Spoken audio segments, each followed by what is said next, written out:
Desert Immigrants by Mario T. Garcia. Chapter 5, Class, Race, and Labor. Although Mexicans and Americans, as we all will see, adjusted to each other in El Paso, unequal occupation divisions existed between both groups based on the region's underdeveloped economy, which limited job advancements for workers. A class society functioned with distinct racial stratifications. Mexicans primarily as blue-collar workers, along with a minority of American craftsmen and Americans mostly as white-collar employees, businessmen, managers, and professionals. Yet even within the city's working class, composed of both Mexicans and Americans, distinctions are obvious. Clearly, the need by Southwestern enterprises for cheap, unskilled labor coincided with the availability of Mexican immigrants to produce a class system tainted with racial prejudice. Such a system, moreover, produced profits and privileges for the region's employers and their managers while limiting wages for all workers and unfortunately dividing them along racial lines. Economically, the subcategorization of Mexican workers involved occupational distribution, wage standards, and their relationship to organized labor. Occupational divisions between Mexicans and Americans can be observed in Table 5.1, covering the period 1900 to 1940. Almost three-fourths of the Mexicans in 1900 worked either as laborers, service workers, or operatives. Fewer than one quarter, however, of the non-Spanish surnamed workers, almost all white since few blacks lived in El Paso, could be found in these jobs. The 1900 sample reveals that a little more than 20% of the Mexicans worked as craftsmen, foremen, and clerical workers. On the other hand, more than half the non-Spanish surnamed workers were in these two. I'm sorry. And here's the table.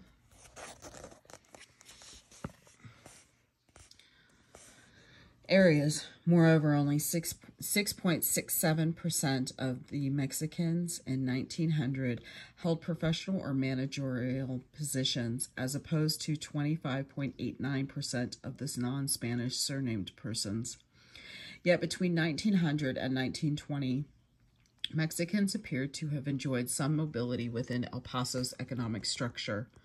Although the majority continued as manual workers, there seemed to be a shift from laborers to service workers. More Mexicans also gained in craftsmen, foremen, and clerical occupations. Quote, "It is not necessary," unquote, editorized the Herald in 1917. On the economic potential of the Mexican population to spend too much time training for stores and offices and professions. Far more important is that it is that we build up here great reservoir of trained labor, unquote. El Paso's economic growth not only created considerable employment for Mexicans as unskilled laborers, but allowed some to acquire skills. The Dillingham Commission, in its 1909 study of immigrant labor in Western railroad shops, noted that a larger percentage of Mexicans than Japanese became skilled workers. Quote, "But this fact is not due to any superiority of the Mexicans," unquote. The commission emphasized so much as to the fact that he is employed where white men are difficult to obtain on account of social and climatic change or climatic conditions. Above the level of skilled labor, however, the exclusion of Mexican is evident. This can be seen in professional and managerial occupations, where a decrease among Mexicans took place in 1920. Only 5.31% of Spanish surnamed held jobs, in comparison to 29.61% of this non-Spanish surnamed. There were no Mexican men or women, boys or girls working in the banks. Cleophas callers recalled of pre-Depression El Paso. None in the electric company, the gas company, the water company, American offices like insurance offices. They never hired Mexicans. The rural and small town background of many Mexican immigrants played a part in the occupational division between Mexicans and Americans. The persistence of these differences through 1940 and beyond, however, raises doubts about their nature and cause. In his study of Boston, Stephen Thurnstorm discovered a similar dichotomy between blacks and whites.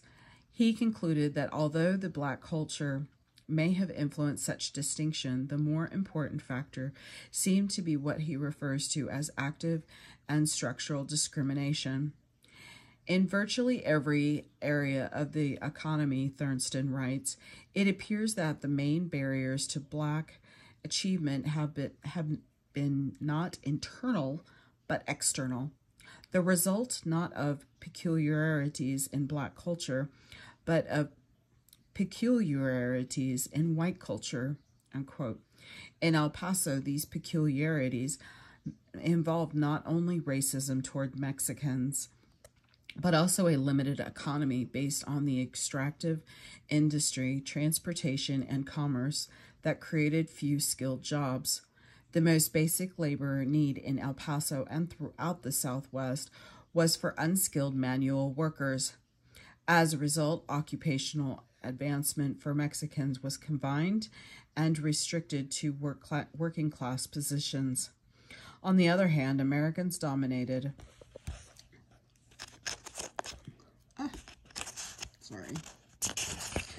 the better paying but scarce skilled and clerical jobs, as well as managerial and professional ones. A second measure of occupational division appears in Table 5.2, taken from one scholar's study of urbanization and social change in the Ciudad Juarez, El Paso area, revealing a substantial difference between Mexicans and Americans over a much longer period of time, 1910 to 1970.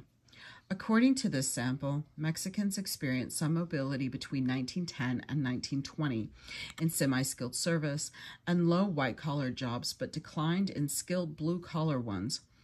Moreover, the majority of Mexicans continued after 1920 to be heavily employed in unskilled, semi-skilled, and service work, whereas fewer than one-fourth of Americans held such jobs. The percentage of Mexicans in white-collar jobs has risen over the years, yet that of non-Spanish surnamed persons has also grown, especially in high white-collar occupations, which remain practically closed to Mexicans. The persistence of these differences between Mexicans and Americans over 3/4 of a century provides evidence for both the existence of active and structural racial discrimination in the El Paso labor market and the lack of adequate economic development, necessitating a more trained labor force to close the occupational gap. Occupational distinctions between Mexicans and Americans can further be seen in wage differentials that increased profits for El Paso industries and restricted the mobility of Mexicans in 1911.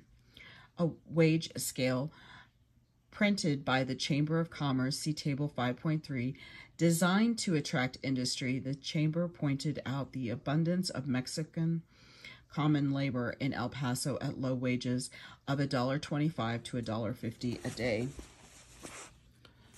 Moreover, complaints from organized labor suggest that Mexican skilled labor workers for wages lower than those paid Americans. Wage figures for Mexican craftsmen could not be found, but the 190 listed, or the 1900 census and World War I draft records reveal that almost all Mexicans listed in craft occupation continued living in poor sections of the city, such as Chihuahua. One economist in the late 1920s discovered that in the El Paso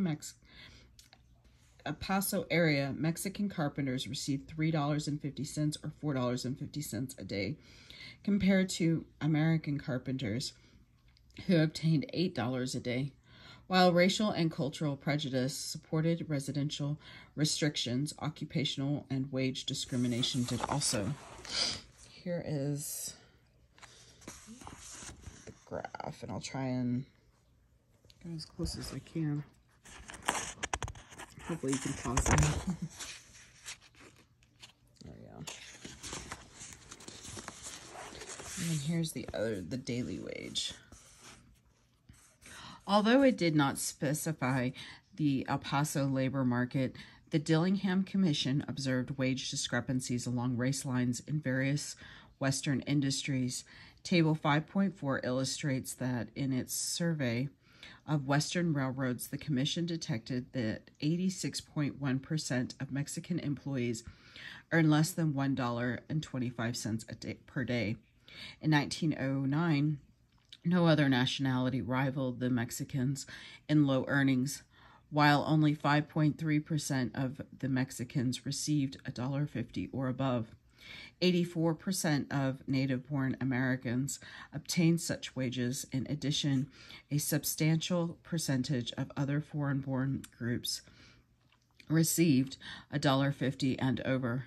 The Commission, in its examination of its Clifton and Douglas smelters in Arizona, also found significant wage differences between Mexican and non-Mexican employees. While most Mexican smelter workers were paid between $2 and $2.50 per day, the majority of both native-born and other foreign-born workers earned over $2.50 a day. The differences in wages and the wages paid Mexicans and the native-born and North Europeans employed as general laborers, unquote. The Senate investigators explained, quote, are partly due to differences in the places held by individuals of these races as general laborers, but they are largely accounted for by discrimination against the Mexicans in the payment of wages, unquote. One study of Mexican labor in Arizona reports that as early as the turn of the century, a two-scale wage system between Mexicans and Americans had become traditional. During World War I, moreover, Phelps Dodge in its Bisbee mines paid Mexican laborers $2 a day and American laborers, miners, timbermen, and mechanics $2.50 to $6 a day. More attention to wage differences between Mexican and American workers occurred as the result of hearings held in El Paso in November 1919 by the Texas Industrial Welfare Commission. Although the hearings did not investigate the wages of Mexican males, they did focus on Mexican women. During 3 days of testimony by female employees as well as employers, the commission discovered that Mexican women in the laundries and factories of the city received less pay than American women in other Texas industries. The Mexicans also obtained less than the salaries of laundry and factory workers in other Texas cities performing similar work, but not facing Mexican competition. According to the commission, these differences made it more difficult to set a general minimum wage throughout the state. The problem, the commission believed, was in the Mexicans' lower standard of living, a condition deemed beyond remedy. Members of the commission concluded, although without evidence, that, quote, the Mexican workers find it possible to live comfortably on a wage that American workers would regard as starvation wages. The commission suggested that the only possible solution would be to establish different wage zones in Texas, taking into consideration these different living standards. El Paso employers testifying before the commission supported lower wages for Mexican female workers, F.B. Fletcher. The general manager of the Acme Laundry presented a statement prepared by the owners of the Acme El Paso, Troy, and Elite Laundries, covering their wage policies. Fletcher pointed out that due to its location on the border, El Paso acquired large numbers of unskilled Mexican workers who performed almost all the unskilled labor in the laundries. On the other hand, skilled positions such as markers, sorters, checkers, supervisors, and office assistants went to the English-speaking women of American birth. The laundries paid Mexicans an average of $6 a week, while Americans received $16.55 a week. The difference indicates, Fletcher states, that in this industry the minimum wage can be fairly fixed for Mexican female help, and for the American entirely different and distinct. Fletcher admitted, however, that in certain cases, Mexicans were used as skilled workers, although apparently still at lower wages. He emphasized that efforts had been made by the laundries to secure more American workers, but they had not succeeded, and consequently trouble is found in filling even the best positions, and so the Mexican help has to be used with its unquestionable limitations. Although the laundries probably profited from their use of cheaper Mexican workers, Fletcher defended lower wages for them on the basis that their racial and cultural disadvantages did not allow them to produce as much as the Americans. Quote, "We are not confronted with the deep-seated differences in temperament existing between the Anglo-Saxon and mixed Latin races," the laundry official told the commissioner. The differences between the progressiveness, initiativeness, and energy of the former and the backwardness of the Mexican. He believed that the Mexican woman possessed no material desire to learn and progress, and he informed the commission that in one plant, the Mexicans refused to use the bathroom because they feared other workers would use the time to steal their lunches, shoes, or clothes. The Mexican females, according to Fletcher, did not represent reliable workers and hence did not advance to responsible positions. These remarks do not constitute an indictment against Mexican female workers, the general manager insisted, but a plain statement of facts. Fletcher concluded that American workers in other cities were more efficient than Mexicans. He alleged that the rate of finished shirts turned out by American women averaged 45 per hour for 3 operators, while the Mexicans averaged 25 shirts per hour with 4 operators, or about 6 shirts per hour per operator, as against 15 for American help. Fletcher contended that in collar work it took at least double the number of Mexican operators, and that for flat work, most American laundries averaged 40,000 pieces a week for a crew of 6 women. Yet in El Paso, it took 20 Mexican women to produce the same amount of work per week. In addition to the laundries, the department stores of the city defended lower wages for Mexican women. Adolph Schwartz, owner of the popular dry goods, testified that he paid his saleswoman an average of $19.63 a week. This, however, involved 2 types of workers. Those women, apparently Americans working on the main floor, received more pay than those in the basement departments, who, according to Schwartz, are mostly Mexicans. The basement employees received from $10 a week minimum to $20 a week. On the other hand, Schwartz pointed out that the highest paid saleswoman received salaries of $37.50 to $40 a week. He justified lower wages for Mexican women by their lower standard of living, admitting to the Mexican females constituted 20% of the Popular's employees. Schwartz emphasized that those Mexicans who spoke English received better jobs, apparently as clerks. The others worked in the alterations department.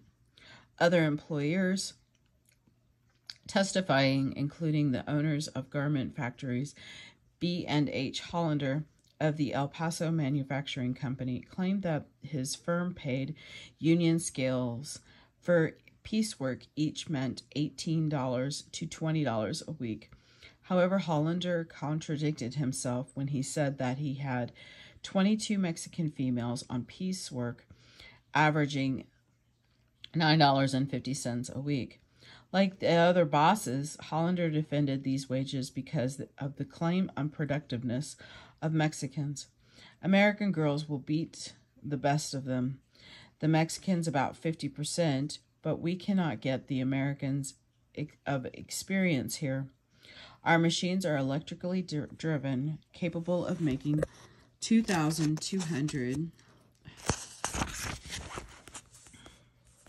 stitches per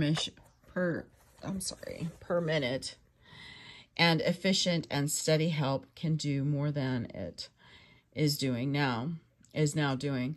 B.N. Haywood of the El Paso Overall Company supported Hollander and argued against a minimum wage. Hayward alleged that he paid his Mexican female employees union wages, but only if they worked adequately. Moreover, Haywood stated that his turnover ran about 200%. However, Mexican women who appeared before the commission refuted the charges that owing to a lower standard of living, they did not need higher wages. One group of laundry workers striking for higher wages testified that the laundries had paid them for $4 to $5 a week. When asked what they would consider a reasonable wage, the women had different answers, but their estimates range from $8 to $15 a week.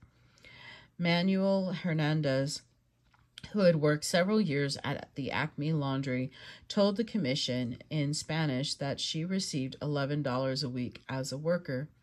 While her wages were the highest paid Mexican woman in the plant, American women averaged $4 to $6 more than Mexican workers, although she did not specify if the Americans did similar work. I find it difficult to live on my wages, Manuela, it commented, which I turn into the family budget. She concluded that it would take $16 a week for her family to live comfortably. Maria Valles testifies that she worked at the Elite Laundry and received $4.50 a week. She lived with her family and supported a 9-year-old girl.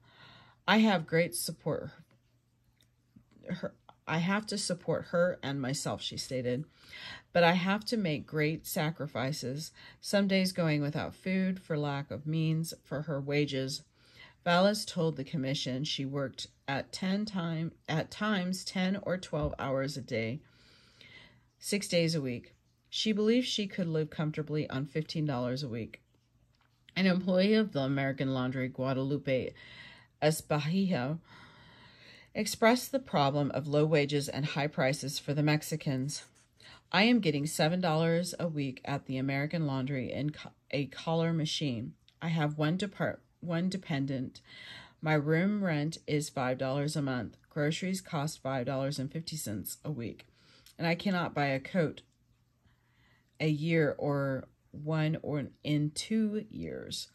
My clothing costs $10 to $12 a year, and 2 pairs of shoes a year cost $4.50 a pair. The coat I have on, I bought 10 years ago on the installment plan. I think $15 a week would be needed to live on comfortably. At $28 a month, and with the expenses that totaled $27 a month, not including clothes and other items, Guadalupe Espejo barely received a subsistence wage. Mexican women employed in the El Paso Overall Company also made statements urging higher wages. The Herald described one of these workers, Daniela Morena, as a woman along in years who testified that she made $7 to $8 a week and supported her mother and 2 children. She believed that she required at least $15 a week, but if alone, might get along with $8 or $9 a week. As she dressed very humbly, Eloise Alcala, who had worked for almost a month at the El Paso Manufacturing Company, explained that she received $8 a week. She felt that she could not adequately care for herself and her children on this wage and would need at least $25 a week. When one of the commissioners inquired that she would do with the additional money, Alcala replied, "I think I would spend it all for groceries." Another woman at the same plant, Josefa Gondara, commented that she folded clothing at $6 a week and turned her money over to the family budget. She thought she could not live alone on this salary, but would require no less than $18 or $19 a week. Although she said she knew nothing about it except the difficulty of meeting the family expense. In support of the Mexican women, representatives of some civic and labor organizations argued that the wages paid these workers should be raised.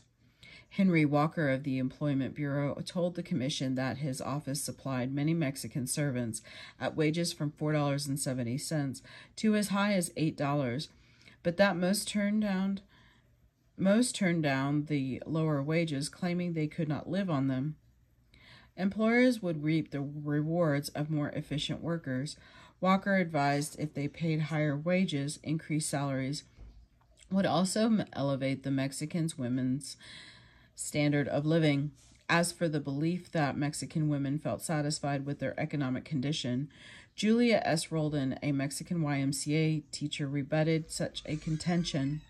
Mexican girls are just as anxious to live comfortably as American girls. Mrs. Roldan informed the commission she insisted, moreover, that although Mexican women did not complain, they had many dissatisfactions with their living conditions. Give the Mexican girl the same chance, the YMCA teacher concluded, and she will show equal efficiency with American girl. W.G. Morgan of the Labor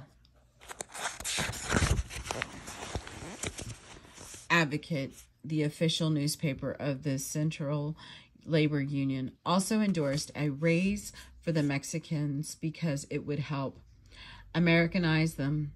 I believe, he told the commission, that if the Mexican girl had proper food and living, her mind would get to functioning as does that of her Anglo-Saxon sister.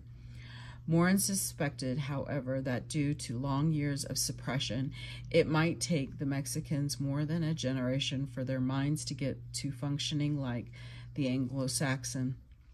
The labor leader concluded that it would be to the advantage of employers to support a minimum wage because it would force exploiters of cheap labor to do likewise. Yet since almost all El Paso employers exploited cheap labor, Moran's argument, as well as those of the Mexican women and their supporters, fell on deaf ears. Persistent low wages for all Mexicans, men and women, whether for economic or racial reasons, continued to characterize El Paso's economy. Low wages for Mexicans, especially immigrants, plus their employment, at times as skilled workers, also hurt organized labor as represented by the American Federation of Labor. Mexican wages lowered wages for all workers, including Americans, besides taking jobs from Americans. In some cases, skilled Mexican workers were used by employers to intimidate labor unions and break strikes. However, rather than uniting with Mexicans to uplift conditions for all workers, organized labor in El Paso pursued a policy of separation. Two basic factors encouraged this development: the historic tradition of the AFL emphasizing skilled craft unions to the exclusion of unskilled workers, and secondly, the particular threat of unorganized Mexican workers to the AFL in El Paso. These conditions provoked intense antagonism toward Mexican immigrants by the AFL, but ironically weakened organized labor as well. The major goal of the AFL since its organization in 1886 had always been to establish unity among skilled workers. This the AFL attempted to do in El Paso when it established the Central Labor Union, CLU, in 1909 with 27 unions covering more than 1,000 workers. These unions included the carpenters, printers, musicians, machinists, plumbers, sheet metal workers, electrical workers, and railway clerks. In racial terms, the membership of the AFL in El Paso consisted primarily of Americans because most Mexicans were unskilled.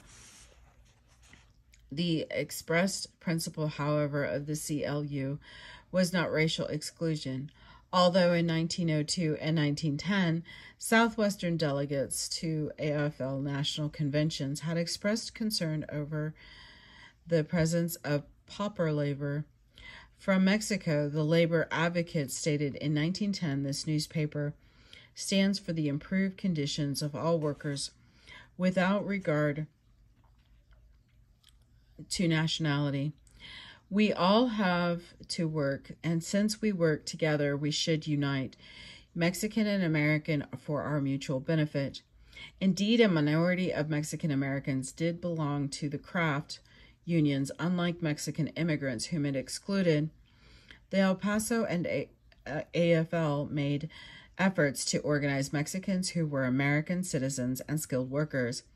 Although they constituted only a small percentage of the city's Mexican population, some Mexican Americans had learned skills as a result of El Paso's economic growth and employers' willingness to tap their large Mexican workforce for both untrained and trained labor.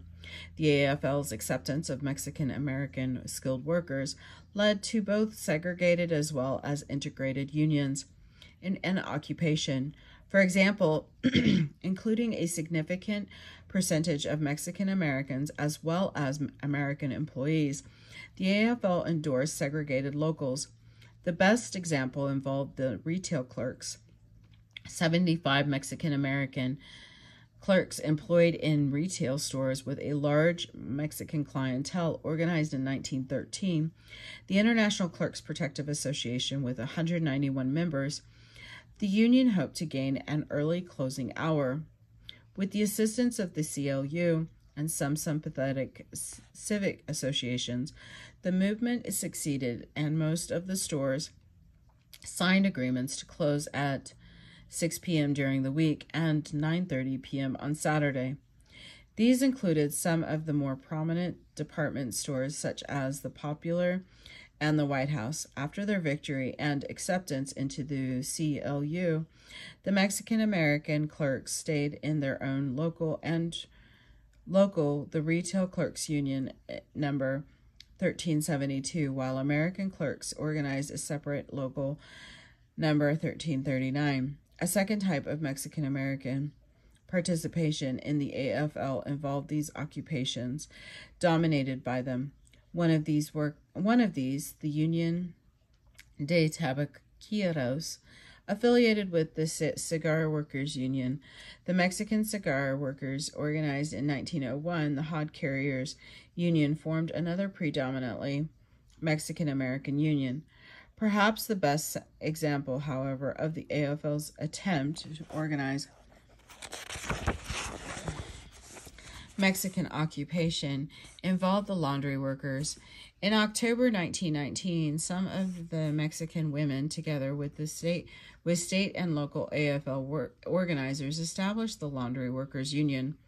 a federal union of unskilled workers affiliated with the AFL. They organized workers, almost all Mexican women, in the Acme Laundry of El Paso. When this plant refused to accept the union and fired 2 of the women organizers, the rest of the almost 200 workers went on strike until employers rehired their co-workers.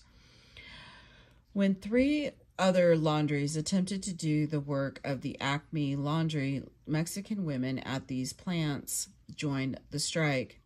Owners of more laundries at first agreed to recognize the union, but then changed their minds. The women at these places also struck. In a few days, between 300 and 575 workers, including some men, had gone on strike against all El Paso laundries. At a meeting of the CLU, the Mexican women unanimously agreed to stand by their union. Truly, this was a sight that would do the heart of anyone good to see these girls and women, the labor advocate reported, some of them hardly in their teens, and some of them bent with age, standing up and solemnly promising that no matter what may come or what may happen, they would stand together for the mutual good of their fellow workers. In the organizational effort, the AFL empathetically pointed out that this movement did not involve alien workers. For most of the women held American citizenship. In an editorial of the Advocate asserted the strike of the laundry workers in our area is somewhat unique. For too often we have taken it for granted that these workers were practically all Mexicans. Hence we gave but little concern, but this is not the case. True it is that they are nearly all of Mexican origin, but they are by no means all of Mexican citizenship. The large majority are residents of El Paso. I lost my place. All Mexican. Hence we gave little concern, but this is not the case. True it is that they are nearly all of Mexican origin, but they are by no means all of Mexican citizenship. The large majority of residents of El Paso and citizens of the nation, but nevertheless, let us look at the facts that are fundamentally the cause of the strike. Besides the non-recognition of the union by the laundries and the dismissal of the women organizers, the strike occurred over the low wages paid the workers, which ranged from $4 to $6 a week. Comparison: laundry workers in Fort Worth, Dallas, Galveston, Houston, and San Antonio averaged $14 a week. There is no question, the advocate stated, but that the treatment of the laundry workers of El Paso has been disgraceful, and disgrace rests upon the laundry owners. During the strike, the AFL supported the laundry workers, with many collected from members of the CLU. The fund was further augmented by contributions from several Mexican social organizations who saw the strike as a means of self-protection for their fellow Raza. The CLU also brought in a special AFL organizer, C.N. Eider of San Antonio, to work with the women. Mr. Eider, the advocate pointed out, is himself as a Mexican and understands the language and customs of the Mexican and will be able to help them in a great way. In addition, the laundry union purchased the American Laundry and began to operate it under conditions. The advocate believed that such a move would be more beneficial than to spend union funds in strike benefits and, quote, idleness. Unfortunately for organized labor and the laundry workers, the distinction that the AFL made between Mexican-American workers and alien Mexican workers hastened the strike's defeat. The laundry simply hired other Mexicans, apparently recent immigrants, as well as commuters from Ciudad Juarez, to replace the strikers. The labor newspaper noted that even though 486 workers, mostly women, had gone on strike, hundreds of additional Mexicans had asked for jobs in the laundries. How many of these were citizens and how many were not is impossible to determine. Nevertheless, as long as the AFL maintained its separation from the larger and more important immigrant working class, the weaker organized labor's position became, as the laundry strike clearly revealed, Mexican immigrants could be used not only as cheap labor, but as strike breakers as well. Besides participation in de facto segregated locals, a minority of Mexican Americans was integrated into some predominantly American unions. Those with Mexican American members included the El Paso Typographical Union, the Painters Union, the Carpenters Union, the Musicians Union, the Brewery Workers, the Pressmen's Union, the Sheet Metal Workers, and the Freight Handlers. Although it is difficult to know how many Mexican Americans belonged to these unions, a few acted as union officials or as delegates to the CLU. No Mexican American, however, was elected to a major office in the CLU. For example, in 1914, the brewery workers selected Fred Tillas as vice president, Rosa Melendez as recording secretary, and Frank Fuentes as doorkeeper. P.A. Carvajal of the Bartenders International Alliance was a charter member of his local and served as its president and as delegate to the CLU in 1916. The union selected Carvajal to be a member of its delegation to the State Federation of Labor Convention in Houston. In his union, the advocate said of the Mexican-American bartender, he has been building a force, always a diligent worker, pleasant and agreeable, but tenacious for the right. Tony, as he is familiarly called by most everyone in El Paso, has ever been popular fellow, which accounts for his being an enthusiastic member of the El Paso Eagles and other fraternal orders. Although some Mexican-American craftsmen were organized by the AFL, they represented only a small portion of El Paso's workforce. The AFL itself covered only a minority of the working class. In 1910, for example, the brewery workers had only 30 members, the bricklayers 40, the sheet metal workers 25, the carpenters 45, the typographical union 35, and the painters 45. The El Paso smelter, on the other hand, alone employed more than 1,000 unskilled and unorganized Mexicans, mostly immigrants. Consequently, the AFL's selective organizing policy left the great majority of Mexicans out of unions. Such disregard, however, ran counter to the expressed sentiment of President Samuel Gompers and the national body, which stressed in 1916 that unorganized Mexican nationals in the Southwest should be organized by AFL locals. Internationalization of capital, Gompers correctly emphasized, has made necessary in the internationalization of labor movement. At its 36th annual convention in Baltimore, the AFL adopted a resolution calling attention to the fact that employers use Mexican workers not only as strikebreakers but as low-wage laborers, retarding the progress of organized labor in the Southwest. This problem must be met, the Baltimore resolution stated, by the development of the organized labor movement in Mexico and by the organization of the Mexicans within our country. 1 year later, as a response to the labor shortage of World War I and to Gompers' attempt to secure the support of labor in Mexico for a Pan-American Federation of Labor, the AFL reiterated its support of extending membership to Mexican immigrant workers.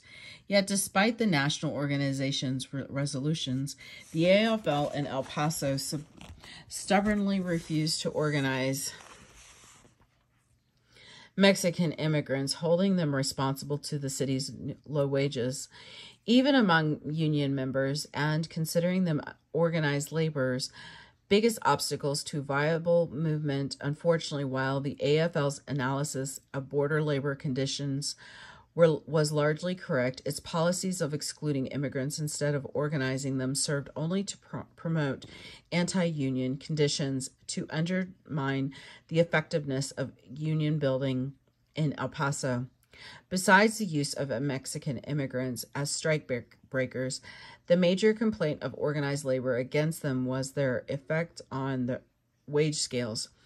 Unions in Arizona, for example, warned that increased Mexican immigration threatened the two-wage system between Mexican and American workers. In El Paso, union wages were much lower than in southwestern cities that did not face the competition of cheap Mexican labor. According to the advocate, laborers in the border received 10 to 20% less pay than their counterparts in other cities of similar size. Moreover, the cost of living in El Paso ranged from 10 to 20% higher. The El Paso Electric Railway Company, using Mexicans for construction and maintenance, paid its American employees wages 10 to 25% lower than in other cities. The streetcar men, the advocate exaggerated, in exactly the same capacities as the engineer and conductor on a limited passenger train, do not get as much in wages as do the Mexican track greasers. The newspaper also observed in 1916 that the cost of living in El Paso during the previous 6 months had jumped 30 to 80%, but only 3 craft unions had received wage increases from 9 to 18%. The advocate pointed out 4 years later that in any city within 600 miles of El Paso, unskilled labor received from $3.50 to $5 per day.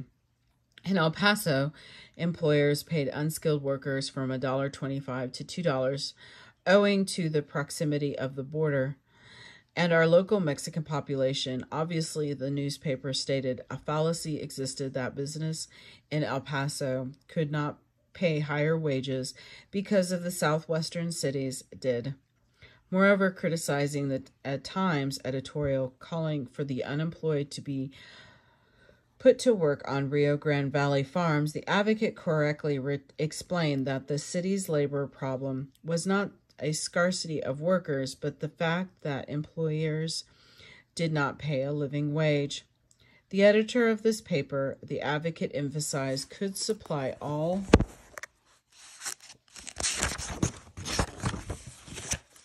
the laborers wanted in 48 hours' notice.